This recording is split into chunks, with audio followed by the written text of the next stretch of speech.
You don't appear to be a snitch guy to me because you've got enough faults and problems that you don't want to be snitched on. Oh, yeah, listen, first of all, exactly right. You are dead on, Colin. I'm a flawed, far from perfect, in fact, very imperfect human being, and I don't want people ratting on me. And you also, even if it was in less than delicate terms, I mean, you alluded to the fact that I'm an Italian guy from Kansas City. I mean, I don't know if I'd call Kansas City a mob town, but I mean, there were certain establishments, maybe, a few guys. And so, yeah, I mean, deny is something you learn at a very young age. With that said, and like you said, you could do 20 minutes on it. I don't think should be called the snitch hotline. I think it should be called the public health hotline to make sure LeBron can still get his 4th ring. So I am actually all in favor of people calling this hotline. I don't consider it snitching, but that's just me. I'm telling you, this is a segment for the ages right here. Okay, Dak, the outcome. I think he's going to get franchise tagged. I think it's a kick the tires moment for Mike McCarthy. I've always thought it's the right thing to do. Your thoughts on what's going to transpire or not today? Well, listen, he's going to get franchise tagged, and I believe that's going to end up with Dak Prescott playing for a different team in 2022. Wow. Because Dak Prescott rolled the dice when he had only made $2 million in his entire NFL career last year and didn't take a long-term deal. He feels like he won. He rolled sevens. He's now rolling the dice again with when he's only made $4 million in his career. If he has the courage to do that, then what it would make sense to me is next year, when he would have just made $31 million, when the tag is $38 million, that he will do it one more time and position himself to be the most sought-after free agent in NFL history. The only thing that could come close to it is Peyton Manning, but he was coming off neck surgery. Dak will be 28 years old and a true free and clear free agent. We saw what Kirk Cousins got. Dak is better than Kirk Cousins, even if it's just marginally, and he's more marketable. So I believe that Dak Prescott is going to play under the franchise tag this year and then do it again next year, and then it's going to be a full-blown auction for teams such as the Colts or the Steelers when Ben's gone or the Broncos when they realize your guy, Drew Lock, stinks. Any of those teams say we got to finally get a quarterback, and Dak's going to end up becoming the richest player in NFL history. That's how I think this thing plays out. By the way, I certainly had this break in my life. Young people need somebody, older person with power and leverage to bang on the table. And it's helped me in my career. I don't think McCarthy's banging on the table. I think he's had Favre. I think he's had Rodgers. And I think he's saying to himself, I don't want to get fired for a second time. Let's just kick the tires for a year. What about my Mike McCarthy angle? That it would help if he was in there banging on the table for him. And I don't think he is. Yeah, and I agree with that. And I think the Cowboys, listen, they overpaid Amari Cooper. Even if it's slightly, they overpaid him. They overpaid Zeke, or certainly paid Zeke when they didn't have to. They overpaid DeMarcus Lawrence. They gave Jalen Smith a bucket of money. And they have 3 offensive linemen scheduled next year to make $10 million plus. That's 7 guys on long-term deals making $10 to $20 million per year. When you do all that, when you haven't yet paid your quarterback, and then your quarterback, I think, shocked you by saying a contract that would have made him pre-Mahomes the highest paid player in NFL history isn't good enough.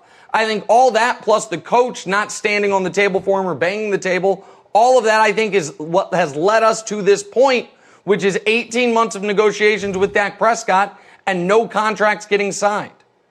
By the way, Nick, I had a list of 11 guys that I think can win a Super Bowl as a quarterback. Now, I say, you got to be able to beat a Mahomes-level guy. You got to be able to beat a Hall of Fame coach. You got to be able to win on the road. You got to put 3 good games back-to-back. You're not counting Nick Foles. He got home field from Wentz.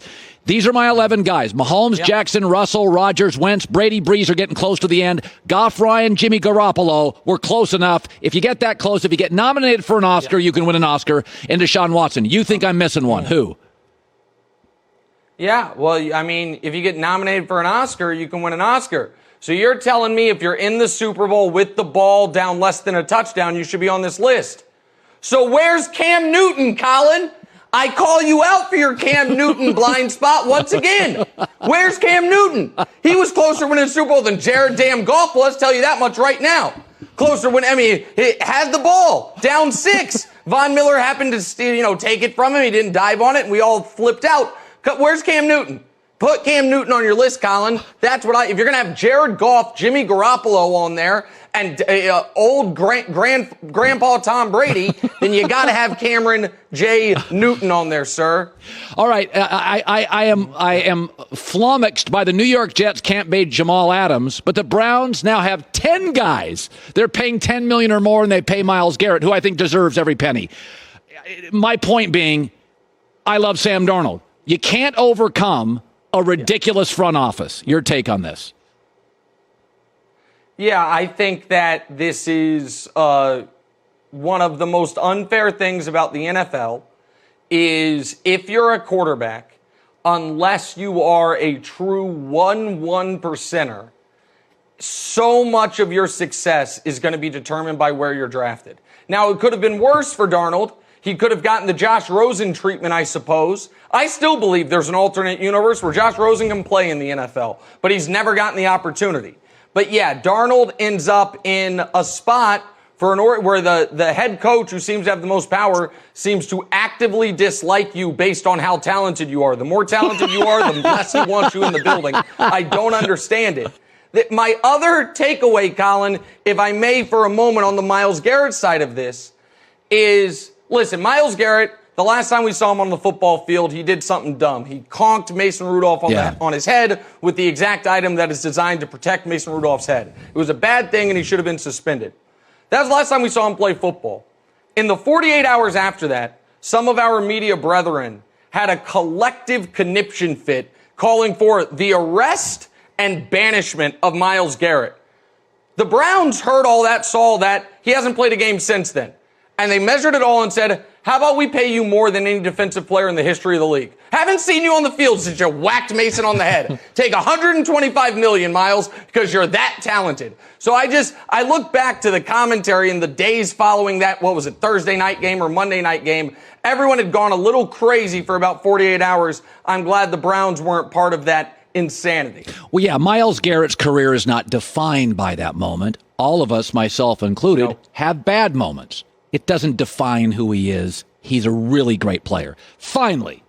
So I came out and I brought, in the NFL, I call it the Super Bowl bubble. And there's always about 7-8 teams, I think, when the playoffs start, based on some breaks, right quarterback, right coach, going to Super Bowl. I've never felt that in the NBA. I think it's like 2 to 3 teams every year. Everybody else is a pretender. So I came out with my NBA championship bubble, and I got Bucks, Clippers, Celtics in it.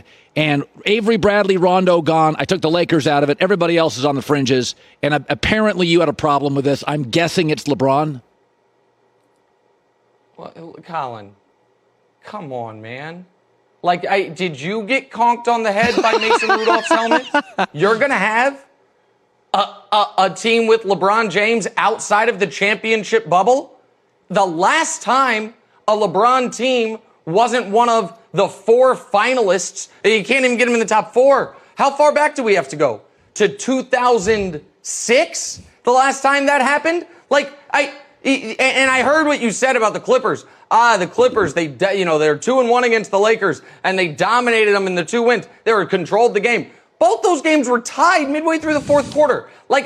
This love affair everyone in the media has with the Clippers, while just brushing to the side the team that still has the best player in basketball in LeBron and the best big man in basketball in Anthony Davis, is baffling to me. The Avery Bradley thing is bad. I agree with Kevin O'Connor, who was on with you a couple days ago. The Rondo thing actually might end up being a bit of a blessing in disguise. We'll see. But having the Celtics inside the championship bubble and the Lakers outside of it, it's worse than leaving Cam Newton off your Super Bowl quarterback bubble. You have 2 bubbles. They both got burst. They're both wrong. Good stuff today. Boy, look at Nick. He's got a nice suit on. He must have just won a big bet. I got a haircut. Oh, you got a haircut? Since I last saw you. I finally got a haircut. Yeah, world opening back up. You're next on that train, Colin. 1 o'clock today, I'm getting a haircut. This whole mess is going away. Hi, everybody. Thanks for watching. Subscribe here to get the latest from the show. Also, be sure to check out more of the best clips from The Herd or go watch a few segments from other shows on FS1.